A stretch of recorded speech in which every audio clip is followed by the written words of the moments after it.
Thank you very much, Mr. Chairman. Mr. Zuckerberg, would you be comfortable sharing with us the name of the hotel you stayed in last night?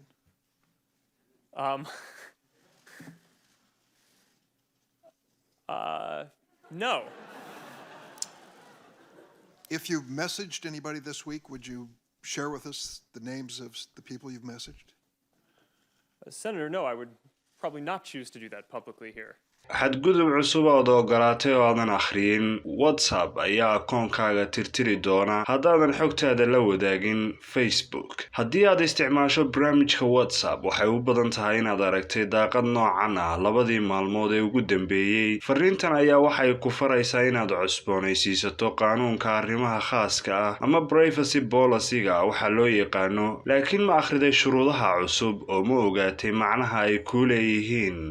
haddii aad si dhow u akhrido waxaad ogaan doontaa in dadka isticmaala WhatsApp ay haystaan ilaa 8 bisha Febraayo ee 2021 si ay u akhriyaan oo ay u ogolaadaan shuruudaha cusub. Haddiise aysan aqbalin shuruudaha cusub ee qaanuunka arrimaha khaaska ah ilaa muddadaas, waxa gebi ahaanba la tirtirayaa akoonadooda ay ku leeyihiin WhatsApp.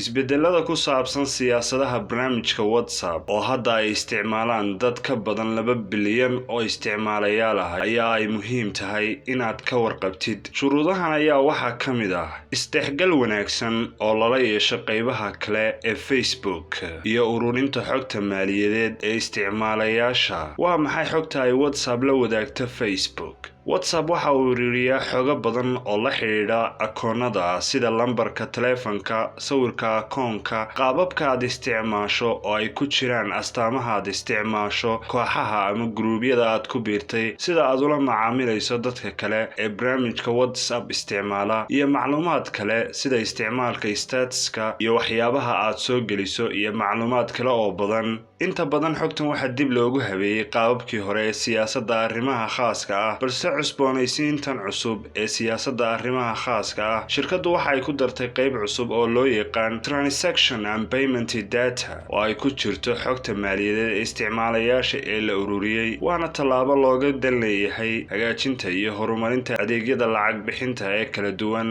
ee Facebook si lagu ogolaado inaad ku bixiso alaabooyin kala duwan. Tani waxa ay horseedaysaa isdhexgalka uu Facebook ka samaynayo adeegyadiisa iyo alaabooyinkiisa kala duwan si uu u hagaajiyo bartilmaameedka xayeysiinta. Siyaasadda la cusboonaysiiyay waxa ay sheegaysaa in WhatsApp ay xogta ay ururiso la wadaagi doonto shirkadda kale ee Facebook, waxaana ku jira macluumaadka diiwaangelinta akoonkaaga sida lambarka taleefankaaga, macluumaadka macaamilka ganacsi, macluumaadka la xiriira adeega, macluumaadka ku saabsan sida aad ula macaamilayso dadka kale oo ay ku jiraan shirkadaha iyo ciwaankaaga gaarka ah ee IP-ga. Waxa ay kaloo ka koobnaan kartaa macluumaad kale oo lagu qeexay qaybta qaanuunka arrimaha gaarka ah oo ciwaan looga dhigay macluumaad la ururiyay ama lagu helay fariin ah ogolaanshahaaga. Xayeysiinta siyaasadda la cusboonaysiiyay waxa ay sidoo kale soo jeedinaysaa inay kuu soo diri karto agab suuqgeyn ah oo ku saabsan shirkadda Facebook. Intaa waxaa sii dheer, shirkaddu waxa ay u adeegsan doontaa xogtaada laga ururinayo barnaamijkan iyo adeegyada kale ee Facebook si ay u bixiso talo soo jeedin nuxur leh, talooyinka qofka iyo xayeysiisyo ay weheliso horumarinta adeega. La falgalka howlaha ganacsi. Ganacsiyo badan ayaa ku tiirsan WhatsApp si ay ula xiriiraan macaamiishooda. Sidaas darteed, shirkaddu waxay soo saartay adeeg loogu talagalay howlaha ganacsiga oo loo yaqaan WhatsApp Business, kaasoo u ogolaanaya ganacsatada inay kula xiriiraan dadka isticmaala barnaamijkan. Noocani waxa uu si aad ah u socday dhowrkii sano ee la soo dhaafay. Tirada dadka isticmaala ayaa gaadhaya in ka badan 50 milyan. Si loo kordhiyo lambarkan, WhatsApp ayaa u ogolaan doonta shirkadaha inay ku dhex daraan adeegyadooda kale